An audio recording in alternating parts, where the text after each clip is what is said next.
Hello, good afternoon. My name is Melinda Katona. I'm the Managing Director of Borealis Consulting. In a partnership with FiSer Consulting and Ingenium, we have an opportunity, a webinar to discuss about sustainability and ESG. What is our purpose for today? Basically, it's so much noise and buzz about ESG. The topic that we would like to raise together with some experts invited, it is about why sustainability is important, why ESG is important, what are the benefits for the organization, and how we can make it to happen that going from lowering up to have a governance, to have a right ESG, and to have the right sustainability. And I would like to hand over the word to Camilla to share what is the agenda points for today. Thank you very much. Thank you, Melinda. Good afternoon, everyone. Camilla here, Senior Consultant at FiSer Consulting. For today, we have prepared an agenda starting from sharing some insights from each of our firms that we have collaborated in putting this webinar together. Just to touch upon on some latest developments that we are seeing in the market, some specific advice that you can start incorporating ESG into your strategy, and also making sure how you can integrate ESG in your company as a whole strategy. And then we will move to our expert panel discussion. We have two guests today, and we will be happy to hear all about their insights working at different firms, so they have different insights to share. And then we will move on to a Q&A session, of course, at the end, when we will gather all of the questions that are pending.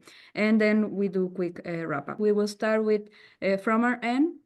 So like I said, if we go to the next slide, I'm representing here FiSer Consulting. We are a boutique firm in the Netherlands, boutique consulting firm. We recently opened also an office in Germany, in Frankfurt, and our expertise is basically in driving big complex transformation projects and programs for clients that are mostly within the financial services in the industries of banking, insurance, and payments. We have a special knowledge in driving regulatory-driven programs. That's why we are also very interested in expanding in sustainability as well, as we see as a key regulatory topic.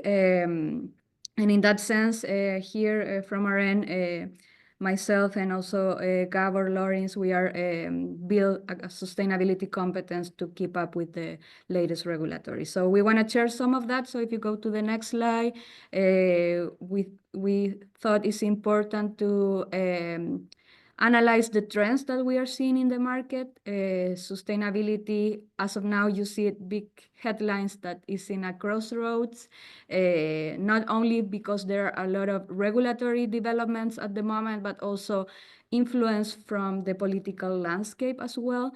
But is more and more increasingly seeing the negative consequence of climate change as well. So all of that is shaping sustainability a little bit. We are wanting to here highlight some of the key trends that we are seeing. So as I said, we are a firm in the Netherlands, so we are looking into how the main regulation of sustainability, CSRD, is being transposed to Dutch regulation that is still ongoing. It has taken over the original deadline that the directive set up, but also because of the next trend, which is that there has been a simplification package that was just announced, the Omnibus simplification package. So that is indeed bringing a lot of questions as well.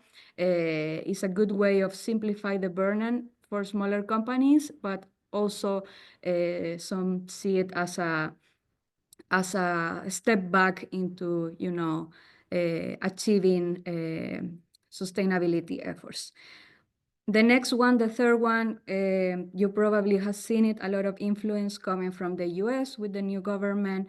Major companies are dropping their diversity and inclusion targets. You also see that banks and other financial services companies are dropping in their net zero targets as well. So that's, of course, not very good in terms of climate change mitigation actions, but we will see how that evolves during the year. But on the positive note, the last trend that we see is that, of course, companies are trying to leverage more and more into data analytics, automation, and also, insights that they can simplify their reporting burdens with the help of AI and other technologies. So if you move to the next slide, we wanted to do like a quick snapshot on the omnibus simplification package, because we see it's a very interesting development. It was meant to simplify all the reporting requirements that are under different, sometimes overlapping requirements. So the idea was not to lose competitivity, especially in the smaller firms that for some of them, it requires a big investment to comply with all this regulation. So major 4 changes would be that CSRD is being reduced in scope. Basically, 80% of the original firms will not need to comply anymore, although there will be voluntary standards as well. But indeed, we see a lot of simplification and a little bit of pushback on the deadlines. We also see the same with the corporate sustainability due diligence as well. It's not mandatory anymore to do the full value chain due diligence, only the direct suppliers. We see less data points needed to be reported under the taxonomies as well. And on the carbon border adjustment as well, less companies will need to start to comply with that and report on that. So we do see, of course, it's expected that 6 billion reduction in administrative, expenses related to comply with these regulations, but it generates a lot of questions on indeed whether it will damage the long-term sustainability goals. So if you go to the next one, we quickly wanted to wrap up here some of the impacts that this simplification package has. So indeed there is less complexity in the reporting, but that can also mean that there will be impacts in the investment towards complying with ESG, because there's uncertainty of whether further need of complying more and more is needed, and in that sense, companies that have already invested, they have the uncertainty whether those investments will pay off, or companies that they didn't still decide whether to do it, they are in this crossroad right now. But of course, market is still requiring a lot of sustainability information from companies, especially in all that comes to financing. So we do expect that firms continue to report and to at least adopt the voluntary reporting. So solutions, as we see, you need to stay stay ahead, look for all the regulatory updates that are coming to the market. Don't forget that indeed there's still reputational challenge and risk. So if you wanted to differentiate yourself, you definitely need to think about long-term value creation. That's what we will talk about today. So if you go to the next one, quickly, our strategy as a consulting firm is to start from double materiality, which Daniel will cover in a bit, but then moving into do an analysis of your situation, where you stand in terms of regulations, so you can implement a roadmap to assess what needs to be done for your company. And this requires a lot of stakeholder engagement within your company, but also external, with all the regulatory pressure and. So our firm is providing ongoing expert advice, and that's what we want to do, as well as our collaboration with our partners. So I think that's it from our end. So next one, only for you to get to know our names, and then I pass it over to Daniel from Ingenium. Good afternoon, everyone. My name is Kostyal, and today I'm representing Ingenium Alliance. a Hungarian consulting firm. I'm the managing director of this business, and also I'm a certified ESG consultant by the Supervisory Authority for Regulatory Affairs in Hungary. So, since we jumped to this slide, what we want to cover. Ingenium Alliance wants to do services differently. You can see our service package here. We've moved to ESG solutions, and under ESG solutions, we not only provide consulting, we also provide ESG training and ESG mentoring for the companies, as we have certified ESG consultants. Besides consulting, we also mentor startups, most frequently coming from sustainability backgrounds.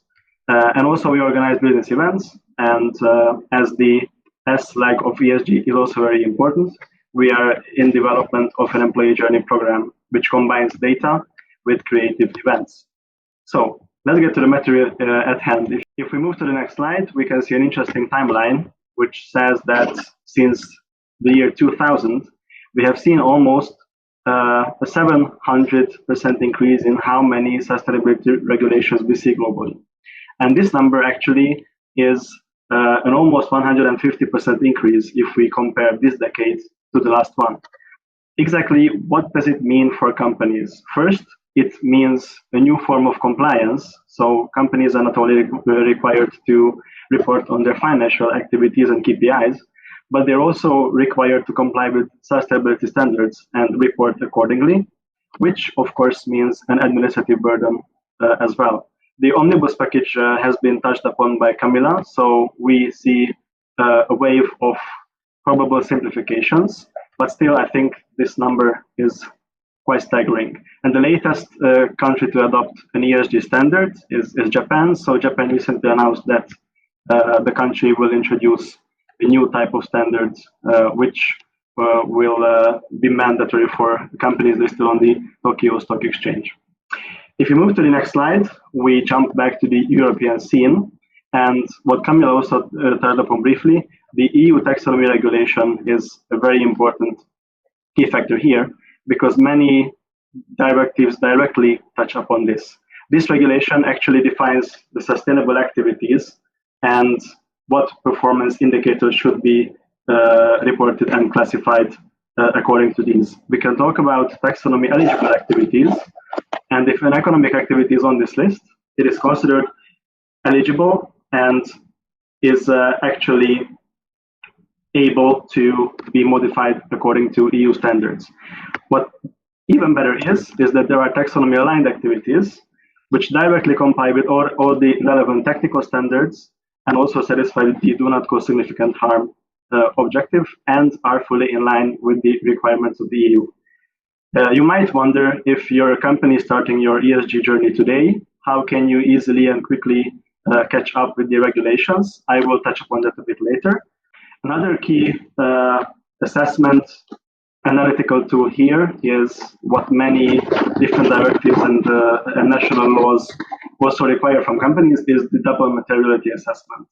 So basically, companies are not only required to report on what effect do they have on the environment, but also what sustainability and environment has an impact on their firm. So we can talk about the financial materiality. It is information that directly affects the financial performance of the company and the decisions. And we can also talk about the impact materiality, which means that information should be reported from the company side that has a significant environmental, social, or human rights impact. In short, we can say ESG impact as a result of the company's activity and operation. So it is the key thing here. And what can you do in order to start mapping up what double materiality aspects you should consider? I have also brought you a small tool. This was made with the help of FiSer Consulting's Gábor Lőrinc as part of a training series we held last autumn.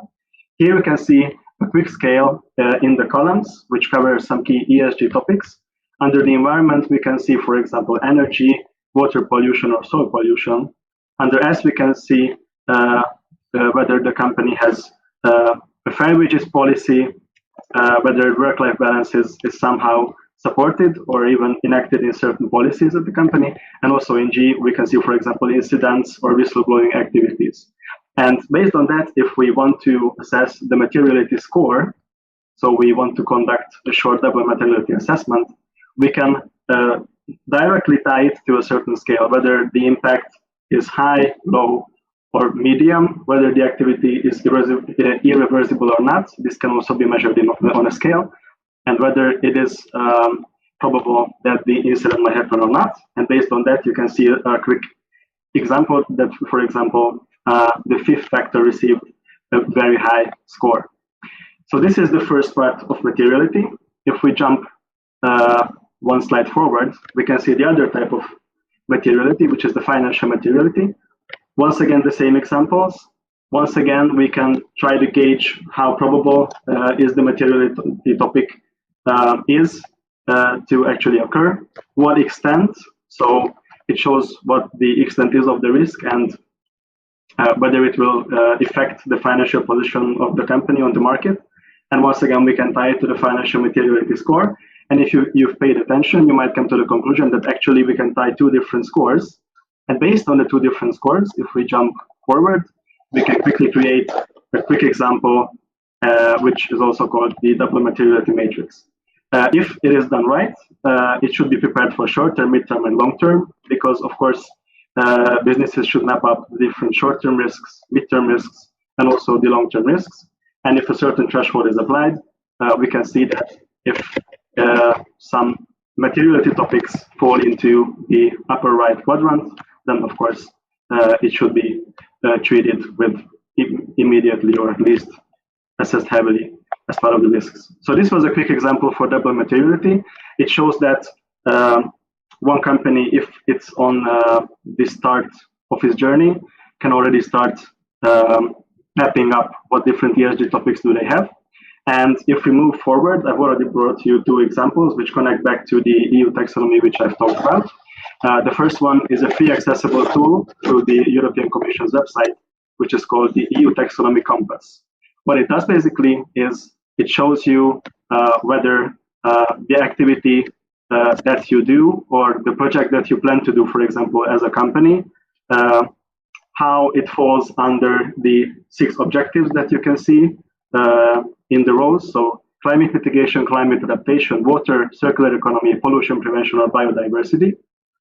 And why is it good? Because with a few clicks, you don't have to read through the EU taxonomy regulation to kind of get to the picture of how your activities align with the EU taxonomy.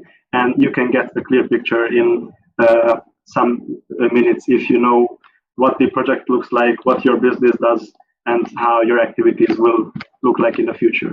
And also connected to the EU taxonomy, if we move one slide further, there is the EU taxonomy calculator. So sustainability regulations require companies to report on the aligned and eligible activities also. And it is reported in the form of what proportion of their net revenue, capital expenditure, and operational expenditure falls into these categories. And there's also a free accessible European Commission ensured taxonomy calculator for this.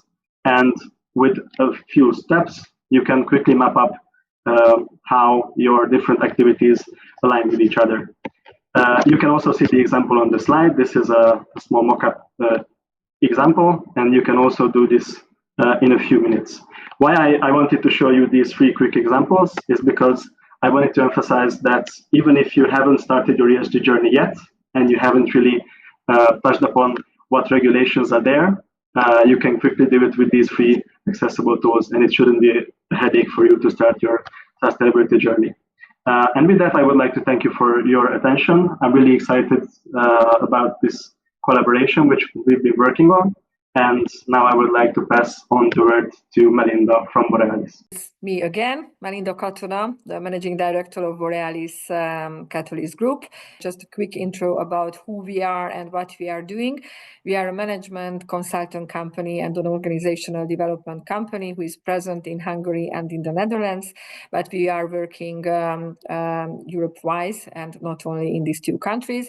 In our focus is creating a future-proofness future-proofness, we are very much focusing on future-proof organizations and ways of working, and therefore we are leading quite big transformation programs among different size company, from big multinational companies to even middle-sized company. We are a consultant company who are really focusing in actions. We try to help and support companies to break down the strategic initiatives into actions. For instance, also the ESG as a strategic initiative, how to break down in clear actions, how to make a transformation roadmap, how make the business transformation sustainable, and making sure that the new transformation guidelines and goals are embedded in the everyday high-performing culture and operation. This is who we are in ESG. We are not an environmental experts. We are much rather focusing on how to make sustainability sustainable in organizations, and making sure that ESG is treated and planned on a strategic level and executed on a high operational excellence. Thank you very much. And a couple of ideas about why at all ESG is important. The human mankind, it always, let's say, very much competitive, and the surviving mode is very important in their own lives. But sometimes how to achieve the profits are much bigger, having much bigger influence and much more focus in our lives. And we are rather less focused on sustainable things. What are the important things in life? ESG, it's a framework which, I don't like the word force, but still forces the company and the organizations that next to the profitability, which is of course very, very important to have sustainable, profitable companies, because otherwise they cannot grow and they cannot fulfill their own purposes. But still is also very important to create and focus, and the guidelines for them to focus also in the environment and the social impacts of it. Because that's what we learned, that there are no regulation, there are no frameworks, there are no expectation, there are no measurements around that, that these kind of things are not necessarily are going to happen on the right size and the right format. And what we say normally as a management consultants, that measurement drives behavior. If we are having the right measurements, then we can influence the right behaviors among the organizations. And somehow the ESG is going to enable that the people, the organization start to think about much more consciously, and not only postponing that, okay, I will deal about sustainability, I will deal about social rights when I have time, but normally the time is not coming. Therefore, it's very important to consider the ESG as a journey. It's not only about the law. It's the company, if you really want to make sustainable change, then it should be handled, the ESG, as a journey, which is starting from the first point to understand why it is important ESG on my own organization, what are the key drivers which are having big influence to my company or my own organization, and it is going to work only if it is incorporated the ESG on strategic level among the strategic initiatives and strategic goals of the company. It is just only if it is just only to legal conformity, then normally the real transformation, the real sustainability is not going to happen on the level it should be done. Therefore, if it is a strategic initiative, then of course we should have the handle as a strategic program, like a project management tool, and to define in the company who are the key drivers, who are the key organizations, who is going to lead this whole ESG transformation program, and to define the right definition of dones, which has to be achieved on 25 or 26 or 27, to be in line, of course, with the regulation and with the regulatory part, but still has to be tackled as a program and a project. If the companies that are not dealing with that, then they will have less impact of it, and it will be not embedded in the business as usual operation, and definitely will be not embedded in the culture. And the clear role somehow of ESG is also to change the mindset of the people, to change the culture within the organization, enable organization to define new operating mechanisms, new ways of working, how to achieve their own profitability. In the meantime, also focusing on the environmental and social drivers too. It is not an or, it is an and. And I should focus in this one, and I should focus on that one. And of course, this is also a good project management. It's very important to assess the risk and opportunities and the financial impacts on your organization. How is going to impact my own company? What should be the short-term, mid-term, long-term impacts and the risk which I have to avoid, and the opportunities which I choose. Opportunities such as that the younger generation, it is on a top 3 drivers when they choose a new company. They look how sustainable policies it's having within the company. It can be an employer branding driver to attract the talents, the good people within your organization if you are really running an ESG journey.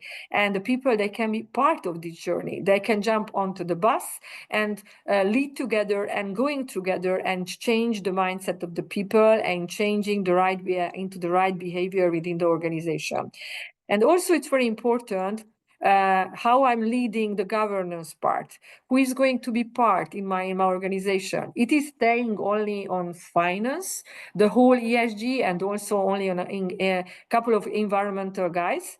Of course, can we do that like that? But if it stays only on finance and environmental people, that is not going to, again, have a full impact within the organization. Therefore, a good company who wants to have the sustainability has to define the boards of directors, the stakeholders, and the PMO office to run these kind of steps. And of course, you have to deliver the right results by running, again, like a good PMO, defining the project, defining the milestones, making sure that you see the progress, you communicate in your company and organization about the successes, about the achievements in ESG, and therefore building the trust of people that it is not only a paper exercise, but it is really something happening within the organization. I can talk about 2 more minutes about how we are committed and how we can support this kind of journey within the companies. And I would like to call your attention, I write it down, spirit and the letter. What we say that if you want the culture to be changed, the letter, the documentation, the legal administration, of course, is very important to be written down, something to be compliant with. But if you want a real change in culture and ways of being of people and operating, you need to build up the spirit, the cultural part.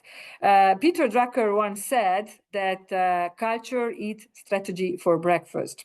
If you only have a couple of regulations in place and you have only KPIs in place, but the culture is not aligned to the goals and to the KPIs, it will be a short-term result. And we are not going to achieve the sustainability role that we are building a sustainable community, a sustainable organizations. By our experience, how we can support that, we are running a lot of diversity programs as Borealis.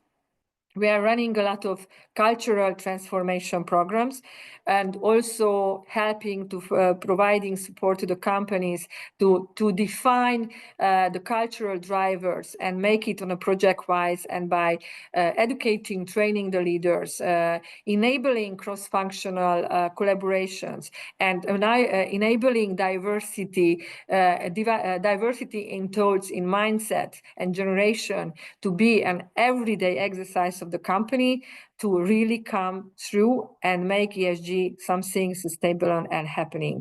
We support on this transformation journey also by trying to support them to how to set up the right governance, the right KPIs management next to the cultural part of it. If you can go to the next slide, it's very important to make very, very tangible and to communicate and educate the companies. What are the real benefits within the organization? If you want to have real real change, we have to educate, we have to communicate, and we have to measure. These are the three main elements of change. And for that one, we have to make aware that why it is important and what kind of benefits brings for the companies, for the employees, for the company as such, like from brand reputation, financial performance, innovation and growth, to the teams and leaders by having more improved collaboration, accepting and building of diversity drivers, and of course to the customer and the environment. Because if they see the customer they are really dealing with, and we are having results on this one, the loyalty, the trust level is going to increase, and therefore by having sustainable products and services with reduced environmental impact, we are going to have a much more profitable and sustainable ways of working. Thank you very much. And then just one click of Borealis on one click away. If you would like to get in touch with us, you can find us in a different platforms. Thank you. First of all, I would like to ask Tamara, Bálint, Sustainability Program Manager. Thank you for accepting our invitation. And Csaba, Csiszkó, who is a Senior Manager in EY and Climate Change and Sustainability Services Manager. Thank you, Csaba, for accepting our invitation. We have a couple of very important questions that we should discuss together. The first question I would raise to you, and I leave it up to you in which order would you like to align to the question, that what we see now at the moment, that many organizations still see ESG as a compliance exercise rather than a business driver. In your experience, what are the key factors that help companies shift to that only from the regulatory compliance to the true ESG strategy? Tamara, you start or I start? I can start. Yeah, just a quick summary about the background that I'm coming from, transportation industry. So maybe my point of view, or knowing my point of view, could be a bit understand a bit better. From my opinion, one of the key factors in shifting from compliance to strategy is leadership buy-in. That executives need to understand that sustainability can drive efficiency, cost savings, and competitive advantage. For example, that in sustainability reporting process, we should go beyond regulatory minimums and focusing on strategic ESG initiatives like the Scope 3 emission, and working closely with our suppliers. And another critical factor is to embed ESG into decision making, such as integrating sustainability criteria in our capital expenditure planning, product development, instead of just reporting on the CSRD requirements or the other regional requirements that you are located in. So we should align our sustainability strategy with the business growth by identifying opportunities in green innovation, such as design, a more energy efficient products or services. What do you think about, Csaba? I think that leadership is critical, and I would add one more component. And this component is that if the product or the service that the company provides has a sustainability value.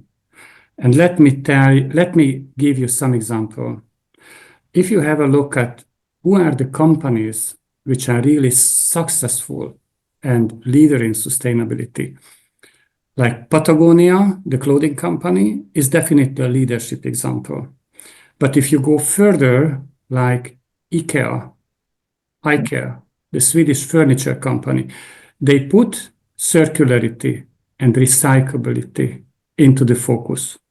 I don't like to say that Tesla put clean energy into the focus, but Tesla made the enormous development, branding themselves as the clean energy company providing a green transportation, or Adidas, where the sustainable fashion. Or you can have companies like Unilever, where Paul Polman, the CEO, was putting sustainability in the core into the products. So actually the product was advertised and branded. If you just picture the Dove lotion or cosmetics advertisement in the television, how they demonstrate the products. So actually they brought sustainability into the product value. And if you complement the product value somehow mixed with sustainability and complement it with leadership, this is really the success factor. This is what I see. Because if it's simply leadership, then leadership changes in every 3, 4, 5, 6 years, and then people come and go. But when you have this composition of that either the product or the services has direct link to sustainability, complemented with a good leader, this is the recipe. This is the recipe for success. I fully agree with you. Therefore, I was talking also myself about the culture, because the culture is about the values and the behaviors. And I had the opportunity to, as a former Unilever employee, to experience from inside out. How does it mean and how much it means when it is everything is embedded on that level. Thank you for sharing that. Okay, my next question, it would be that you both have enormous experience across different sectors and regions. What do you think that how the ESG priorities and challenges differ across sectors or regions? There can be seen any difference between different regions among it, and how the companies can learn from each other and benefit from each other experience. What do you think about that? If you don't mind, I start the answering that, and I would start with the sector first, not with the regions. If you look back how ESG and sustainability became part of the business, it became part of the business through the scandals. So if you turn back the time and you look at that, what were those experiences when the businesses learned the value of mistreating environment, mistreating social or mistreating governance issues, and what they led to. For example, you see British BP, British Petroleum, with the Deepwater Horizon, when when the oil rig was exploded and polluted the Mexican Gulf. Or you see the governance issue like either the Enron case or the Volkswagen, the clean diesel scandal. Or you see a social case when the fast fashion companies in Pakistan, the textile factory collapsed and close to 1,000 people were injured and died.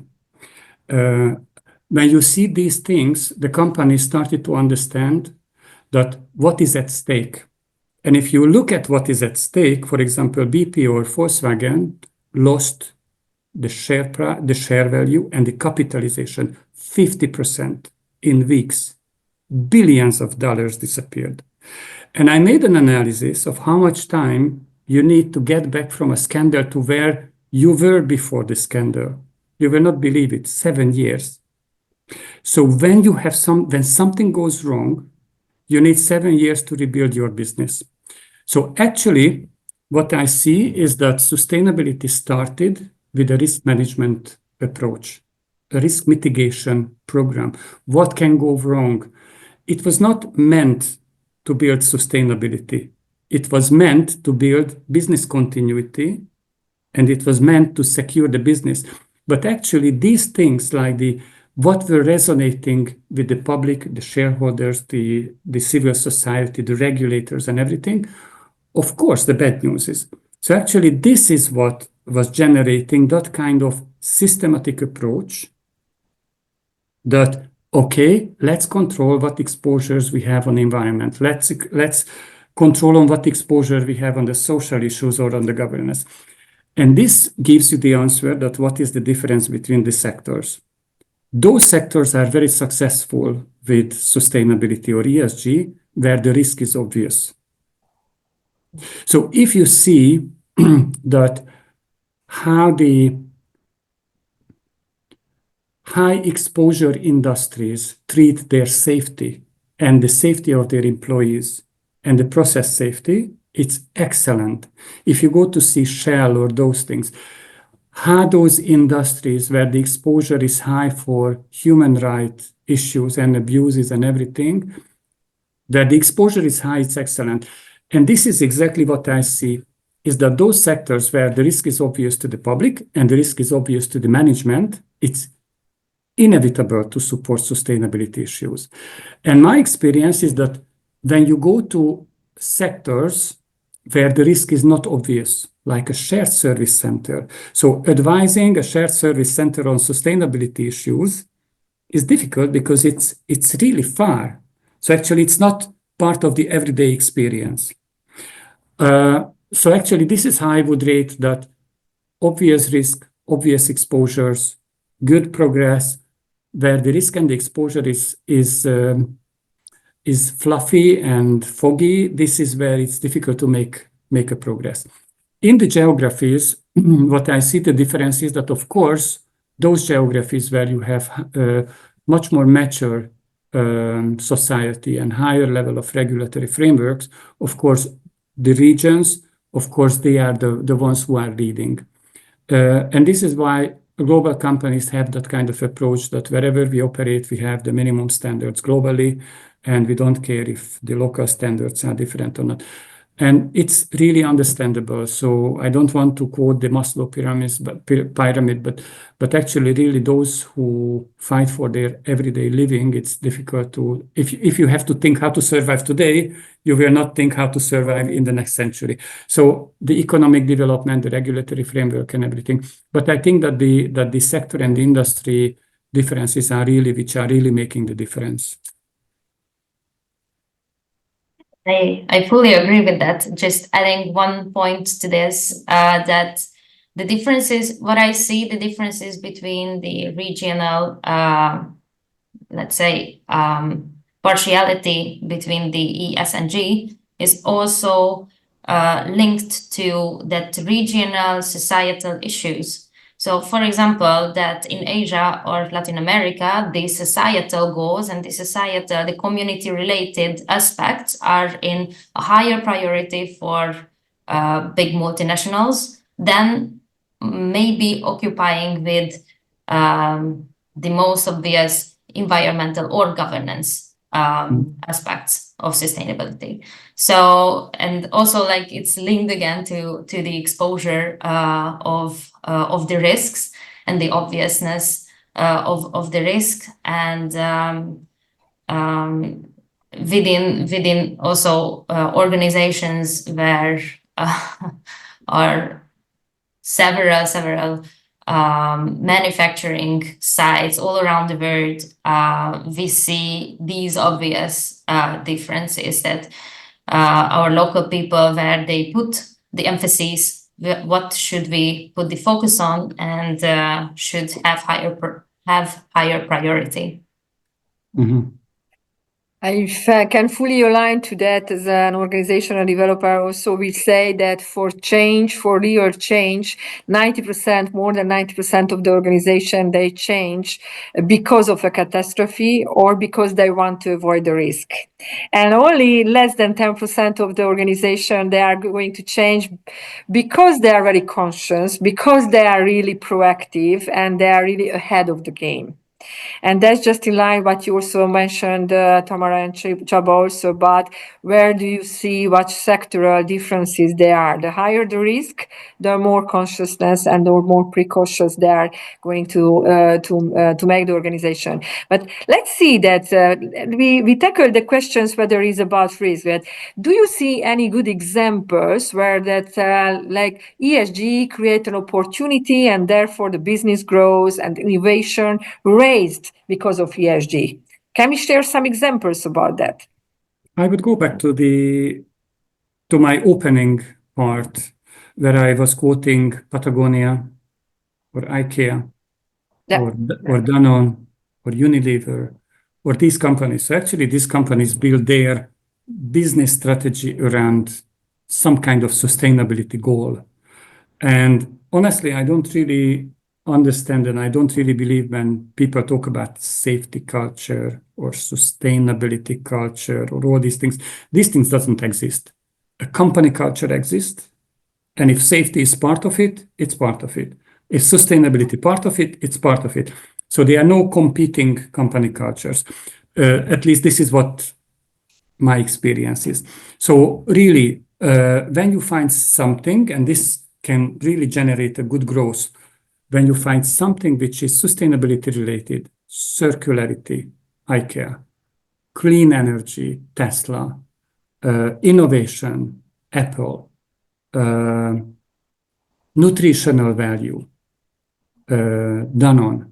So like all these, when the product and sustainability somehow come together and build, the product flow is built on some kind of sustainability feature. This is where the business can really make step change in business growth as well.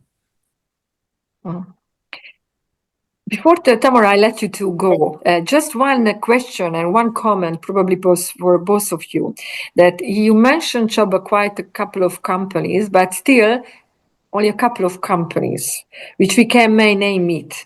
Yeah. Why, if they see that worth of Unilever, IKEA, Patagonia, and all kind of companies, they can be quite a good example. Why the others, they are not following that? Because they can see this. And still, this is not so enormously huge scale-upping in this area. What do you think? What's stopping the companies, or what should be the enablers to really go and look into these best practices, them also to follow? Can I? Okay, so I don't want to make an advertisement to a book, which was written by Simon Sinek. And the title of the book is Infinite Game. Oh, I know that game. It is one of my favorites. Yeah. And actually, this is it. This is the answer. If you read that book, then actually the decision makers at the global companies where the big impact is that they are who somehow recognized, and their bonus system and everything is dependent on the next quarter or maximum a year. So actually, this is what ruining the other companies. Wow. So this mindset that they don't think 5 years, 10 years, 50 years. So they don't build a future. They build for tomorrow. And the tomorrow, I mean really tomorrow, not tomorrow in tomorrow. So actually the infinite game, and this is what this guy, I mean, if you have chance and you are very bored, I recommend this book to you because it really tells the different dynamics in those companies which are built for long term and where the management is committed for long term and the company is committed to the management long term. And that kind of career-driven guys who are jumping from one company to the other in every 2, 3, 4 years and want to make a big impact and then move on and big impact and move on because they're short-sighted. They want to do tomorrow. And I tell you one example. When I told you that I was in Switzerland for 10 years, one of the head of sustainability for one of the S&P 500 company. And the rule of that company was that the return on investment, the threshold was 4 years. Whichever was below 4 years, the company financed, whatever beyond 4 years, cut off. And I asked the company, the affiliates that send me the initiatives, what you want to do. You really make a step change in sustainability. So I collected all the projects, whether it was social, whether it was energy efficiency, whether it was solar panels, renewables, whatever. The average return on investment was between 10 to 12 years.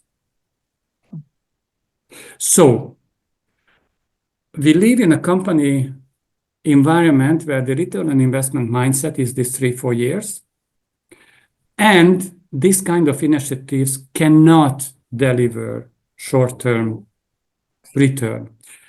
This is why the regulators and the public sector and everybody is putting concept like the carbon price, like the water price, like providing value to sustainability benefits, providing financial benefit to financial value to sustainable benefits. This is to bring down this 10, 12 years below the 4-year threshold, to make it digestible. But actually, why the other companies don't make progress is the short-sighted view, the next quarter, the next dividend, the OCI, the income expectation. And actually, these two things cannot compete. The 10 years return on investment with the next quarter dividend mindset. Thank you. Tamara? Just as a first side note, I fully agree with that so far, but I saw on my journey that this 4 years of return on investment very stand for most of the companies, and honestly, it's a bit sad to be short-sighted like that. Yeah. Because while we are thinking like that, the aspiration of net zero before 2050 will like never happen. But answering your first question, I mean your previous question, Melinda, that can I give an example for growth opportunity? We at Hiva, we focus on, a couple of years ago, we started to focus on electrification products, which basically makes our product not just energy efficient, but also at the same time with the design lighter, that also cause energy efficiency, and it seems to be not just for like adding value while for the customer that they are cutting the costs, but also they can save carbon footprint at the same time. So basically this new product, or like it's not new at all, but like a couple of years ago was new, that it definitely was a good example that we grasped an opportunity that we were the first to do that in the industry. Oh, good. So, thank you. That if I understand right, that your idea is also about that to break down this kind of return on investments on a short-term term, make this kind of measurements. I also, as a change manager, sometimes have organizational development experience that most of the things that is about key RIs, key results indicators. The key results indicators is only about whether we achieved or not, especially on financial indicators. And the progress indicators are not necessarily on place. That where I am, what are the things which I'm supposed to do better, and these kind of things, if they are embedded, then probably they are embedded on the leadership decision making, and infinite goals and infinite KPIs. This is part of the leadership, that the chances are getting bigger and bigger, that the company is starting to act accordingly. This is what I hear about you. Anything else? What kind of best practice you might give? How to be incorporated this kind of mindset and make sure that is really embedded in the company culture?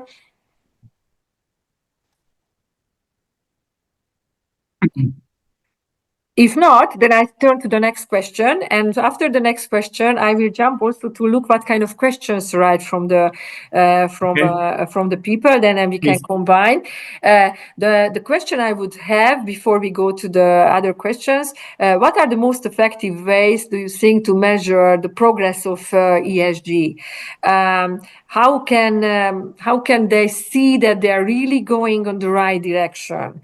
Can we have any metrics which are really helping us to see that, for instance, yes, we are on the right track, we are doing the right thing, and therefore we can energize and building the trust on the company that, yes, we are aligned to ESG standards. Tamara, you start. Should I start? Yeah, okay. Sure. So I believe that the first and foremost thing is to identify the right topics for the companies to put the focus in their sustainability strategy, because within this topic, there's the saying of one size fits all definitely does not stand. So not just within the industry, but also it needs to be adjusted to the organizational structure, the risk exposure and the impact. So that's why the DMA is a good tool to do that, if the DMA is executed properly.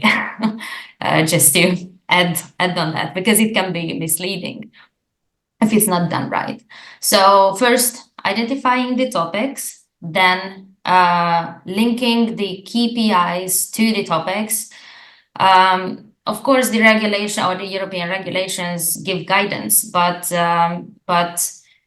only if we do a proper assessment within internally in the company, we can adjust those KPIs to our organization, what fits the best.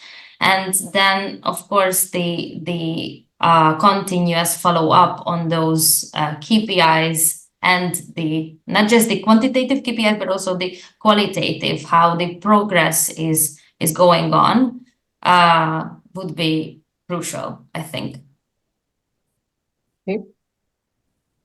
My side on, if you look back, when you remember to the CSR, not CSRD, but CSR, Corporate Social Responsibility times, it's still going on, but in that period, the companies were mainly focusing on getting good acceptance from the local community. And this is why big corporations were doing programs like painting the fence of the kindergarten and providing whatever, an instrument to the local hospital. If it was a big soda manufacturer, you don't expect them to paint the fence of the kindergarten. You expect them to talk about the plastic and the sugar content and the obesity and all these things. So this is what Tamara was highlighting, that the double materiality tells you what is important. You link the measurements, and you know that actually KPIs, you know, everything, the value of everything or the worth, everything is what you make of it. So what gets measured, gets done. And we know this good old English saying, so actually this is it. So if it's measured, it will be done. If it's part of the incentive schemes of the organization, the leaders, the mid-level leaders, and the people broken down to individual objectives and gets measured and get premised, link the financial compensation to that. And you fake it till you make it. This is another good old English saying. Okay. Because what you have, it's clear from this discussion, but it's clear from everyday discussion that only a small portion of companies are really driven by sustainability. Only a small portion of companies who are where the product or the service directly linked to sustainability value. So what you do with the rest? You force them. This is what you do. You force them with regulation, with regulatory frameworks, with carbon quotas, with many financial or regulatory measures. And then they get used to it. You fake it till you make it. So actually, along the journey, if you have to do the sustainability report, sooner or later there will be internal competence, sooner or later there will be an everyday practice, sooner or later it will be part of life. So actually, this is how you do it. So those companies where they can generate value from it, they do it by themselves. But those which don't generate value, they have to learn how to live with it. Okay. Tamara? Well said. I fully agree with it. Okay, then the next question is just around the regulation that the Omnibus proposal set to be announced now, and the aim is to simplify the CRD reporting requirements. Do you agree with this proposal? How do you think this simplification will impact the corporate ESG reporting? Do we see what is the reason why it is reduced to the previous requirements? What is your thoughts about that? Oh my God, this is a difficult question. You know, if you are on the company side and you see the 1,200 data points in the ESRS standards, you are shocked, and you are rightfully shocked. So I think that the EU was too ambitious with originally drawing the line at 250 employees. So it was putting such a big number of companies into the scrutiny of the reporting, because just understand the complexity of really going through a double materiality assessment, scaling down the 1,200 data point to your relevant 200, 300, 400 something. So what you do? You need competence, knowledge, understanding. A company with 250 people cannot afford an expert on sustainability. So if you ask me that, is there any understanding behind this? Yes. But the issue is that once you know that somebody said that don't listen to what I say, listen to what I do. And what the EU is doing is that dropping sustainability because of the economic difficulties and everything. So the damage is done. So if you ask me that, is there any rationale behind? The answer is yes. Because we have to accept that small companies cannot have the competence, the knowledge, and the in-house processes to maintain sustainability reporting, collect hundreds of data points, maintain processes and everything. So these are too small organizations. But on the other hand, the damage is done. And if in 1 year, in 2 years, in 3 years, the EU will start to say that sustainability is important, good luck. Good luck to that organization, that what the business community will think about it. If it was a little bit hot and dropped it in the first occasion. So this is how I see it, that yes, there is a good rationale behind the consolidation of the reporting requirements. But at the same time, it's a pity that the business community go through this emotional journey because it's alienate the topic and the ambitions. So this is how I see it.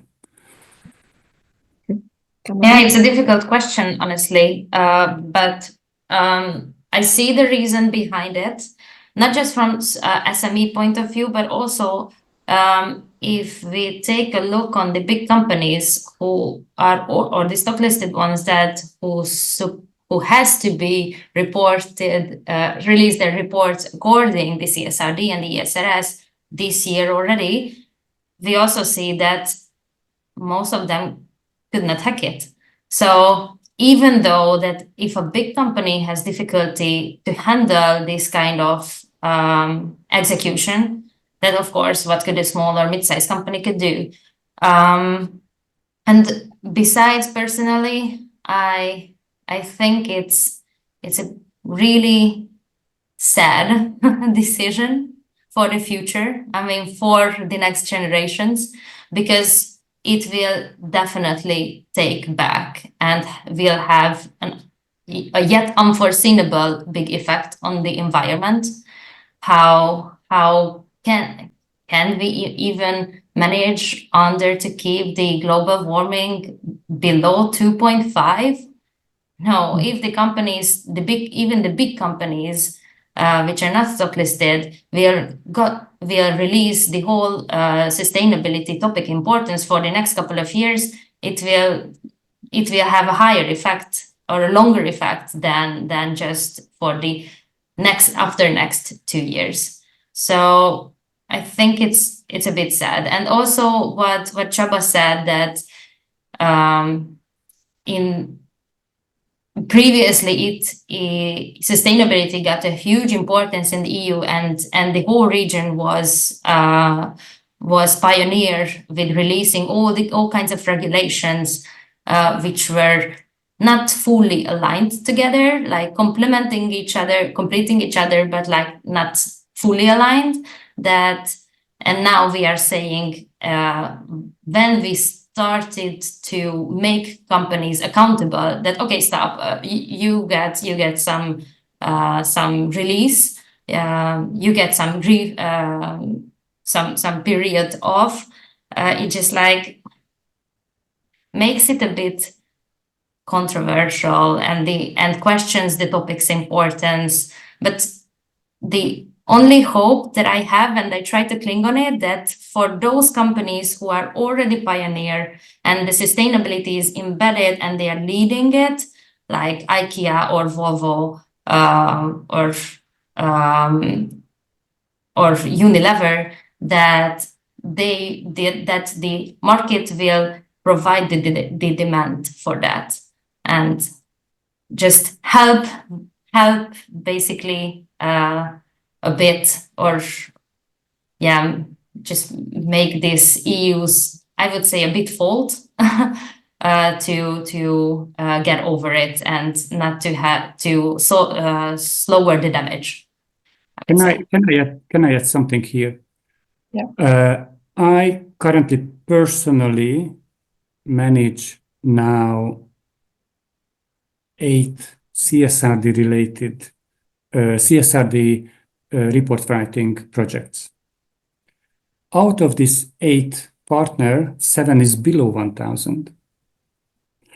Out of the 7, guess how many told me to stop the process? 1. So 6 continues regardless of the regulatory release. And I was asking them that, we had a discussion, because you cannot avoid this discussion with the partner, because they hear it and then it's just not fair if they don't hear from you and not hearing from you what you propose. And actually, they all told me that their financing depends on it. The bank loans depends on it. Yeah. Customers expects from it.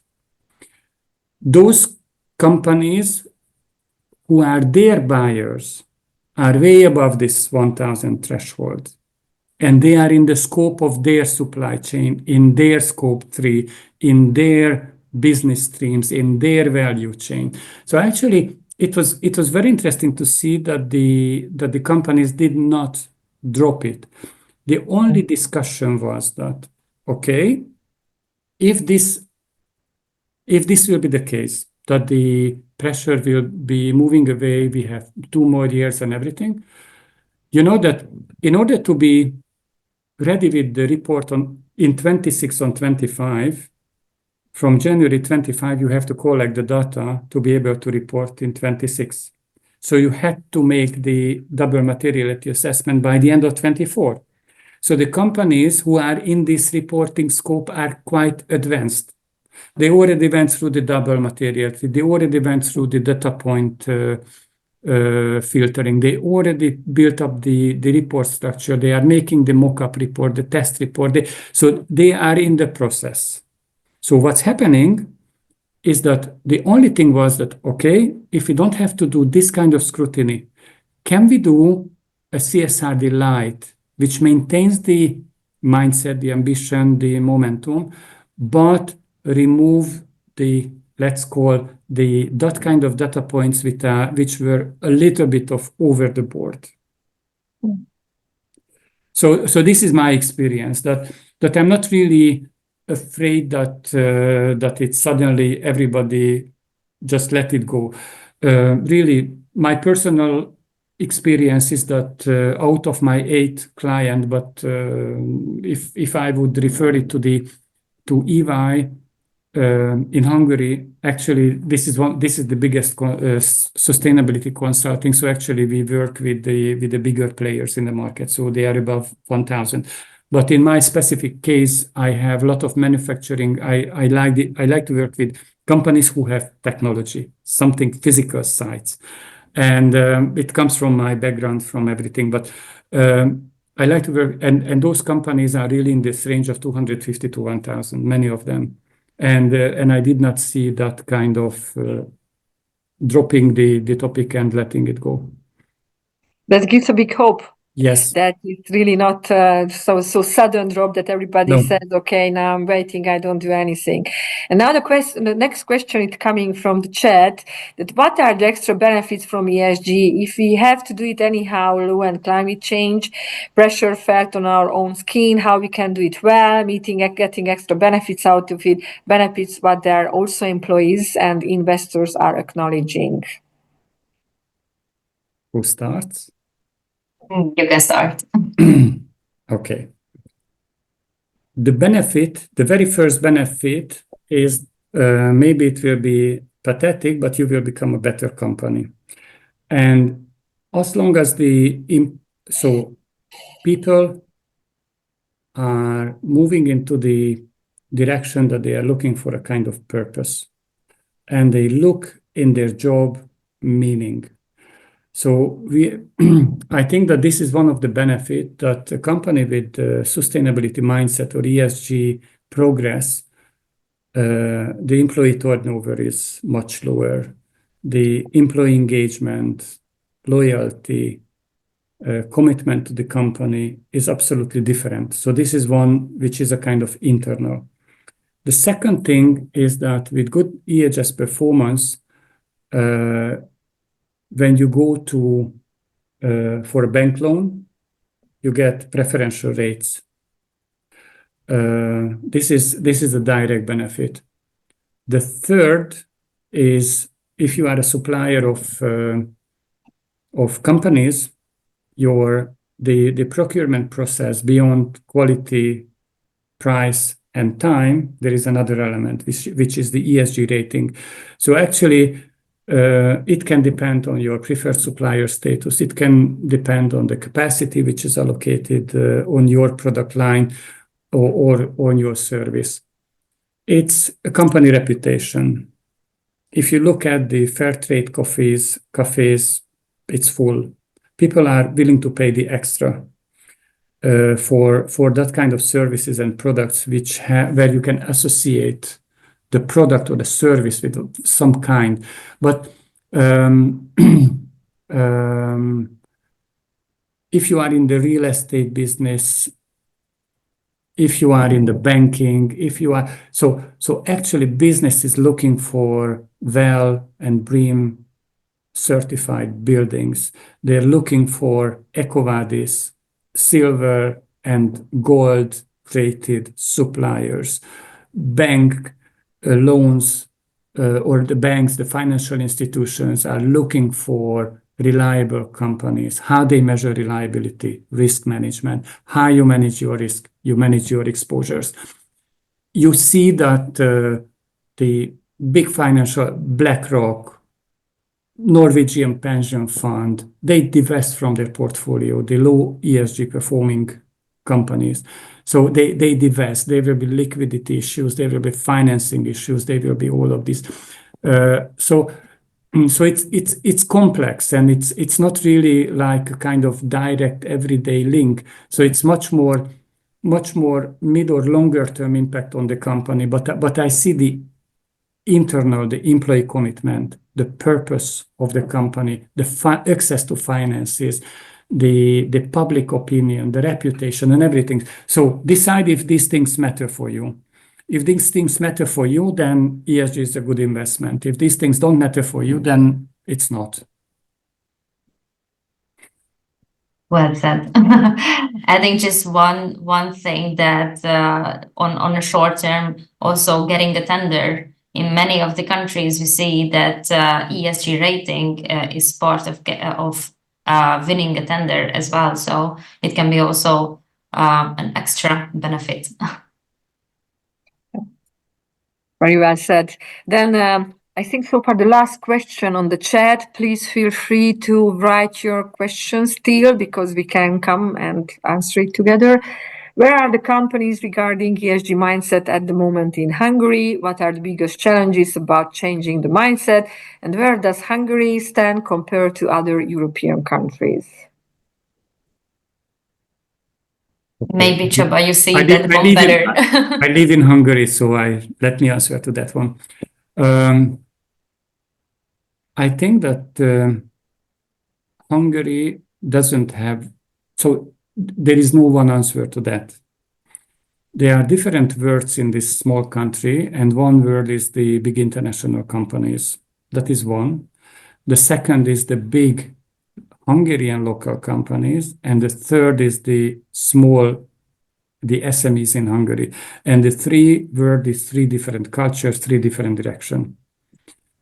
The big international companies, affiliates in Hungary, actually they are part of a global scheme. And for the Hungarian affiliate of Procter & Gamble is decided in Cincinnati. The Hungarian sustainability approach of GE Medical is decided in the US, and Robert Bosch is decided in Germany, and all those. So actually, I think that these companies go with the flow and go with their international parent company mindset. If the parent company is sustainability conscious, or they are on a stock exchange, and this is again a very big difference between public interest companies or not. Because public interest companies cannot afford not to deal with sustainability, or they pay the price very soon, very quickly. Non-publicly listed big international organizations have much more freedom, let's put it this way, because they are not so much at the exposure of the public reputation. But I think that this is one cultural group. The second big cultural group is the big Hungarian companies. I think they are in transition between the past and the future. So they're bringing the weight of the past, and I think that it's difficult to manage that transition without this international corporation mindset and everything. The small companies in Hungary are surviving, and when you're in a survival mode, you don't put sustainability on your top list. So this is how I see it. Csaba, Tamara, what would you like to add? Yeah, well, honestly, I cannot add anything more. As I'm living in the Netherlands, our company also have a Hungarian daughter, but as this would have belonged within Csaba's categorization is the big international firm. So yeah, we set the goals, we set the targets, and we grab all the daughters to do the same. So I believe that can be right. And how do you see the Dutch companies that if you live in the Netherlands compared to European countries? Well, honestly, what I see that even if in the Netherlands, it's a bit more embedded in the society to take sustainability as a factor of a decision making. Even though when you're just like doing your simple grocery shopping, the people are less price sensitive in that sense, and it also goes for the small mid-sized companies because the sustainability, I believe it also comes from the environment and society issue that Netherlands is on a lower land. The water level rising is a big problem. So that I believe derives from that it's already in the culture to do something about it and against it basically. And for example, what I see that the S rating is a part of the tenders. Like if you do not have a really good S rating to apply for a tender, it's just not possible. So not just on consumer level, but also on governmental level, how to set the rules, how to set shape the environment, the sustainability is part of it. So maybe it is a bit further than Hungary, but as I see that lately Hungary also keeping up. Yeah, thank you. Then I'm looking to the audience now at the moment, and the question is, do you have any final last question which you might want to take in on board to ask Csaba or Tamara or any other person in the group before we wrap up this session? That you don't go home and you feel like in the night that, oh, I should ask this question and I didn't done. Take your opportunities. If no more questions, then I would like to ask Csaba and Tamara that like somehow some wrap up, some like final thoughts, some advice for the audience. Oh, I see one question here. I want to ask, sorry, I have to look. To ask about whitewashing the companies are doing in terms of ESG.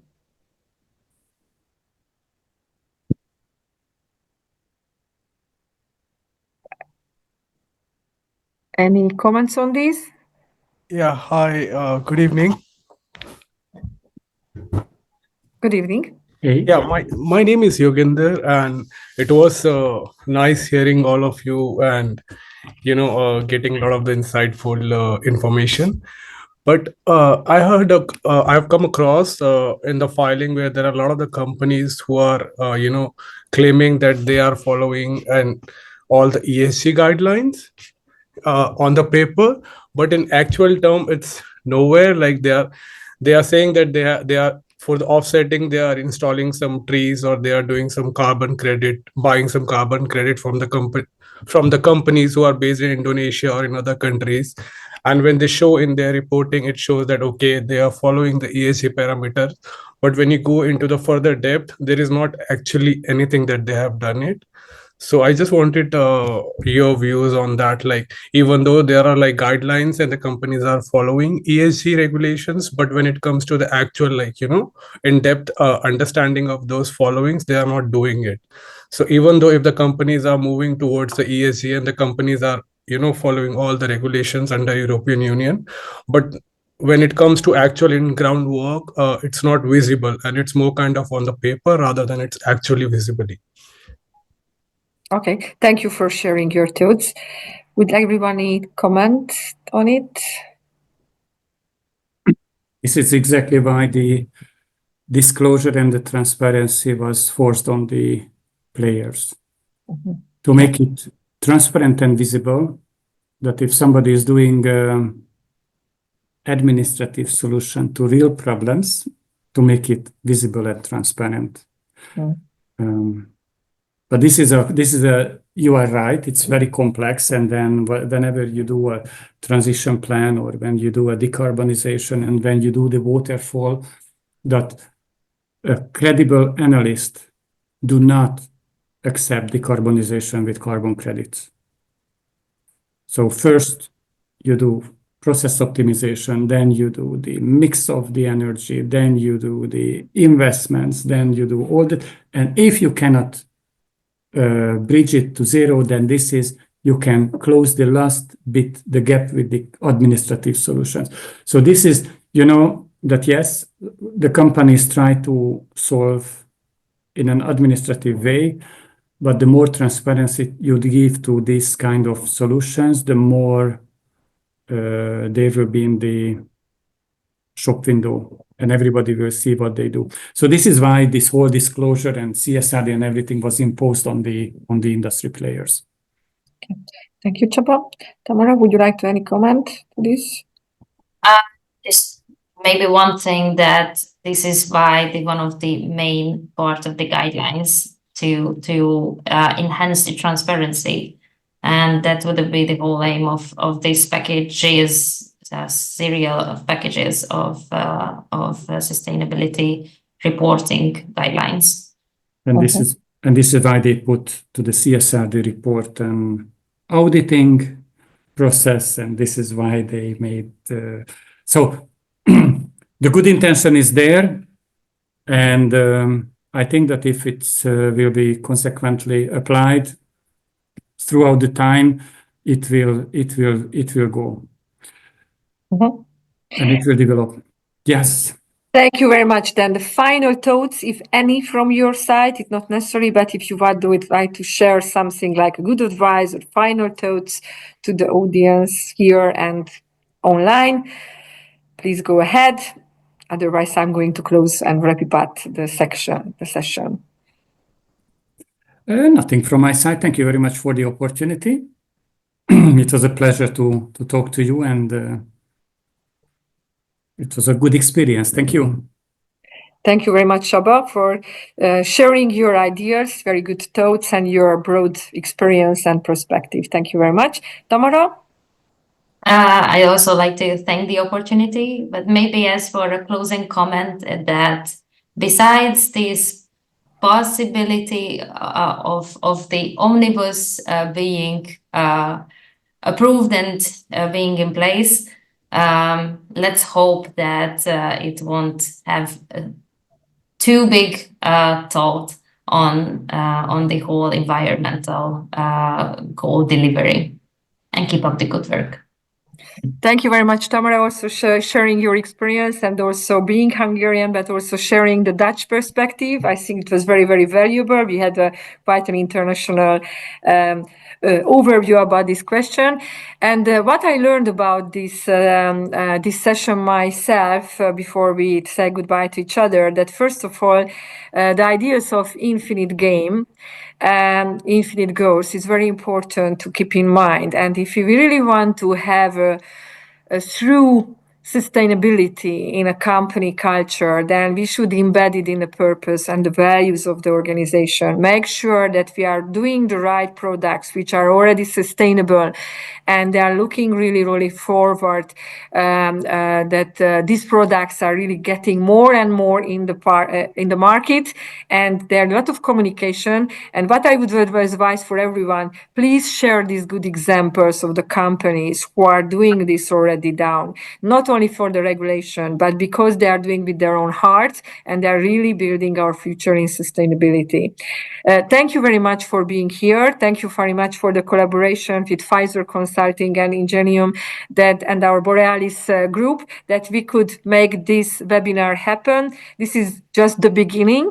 We are going to continue and come also in ESG with other webinars and also with other trainings, and also to keep up this, and don't let that even the regulation is changing on Omnibus. The good start, the change which is already started, it is going to go forward, and more companies, organizations and individuals are going to think, act and feel deeply about ESG. Thank you very much. And we start to doing this by ourselves.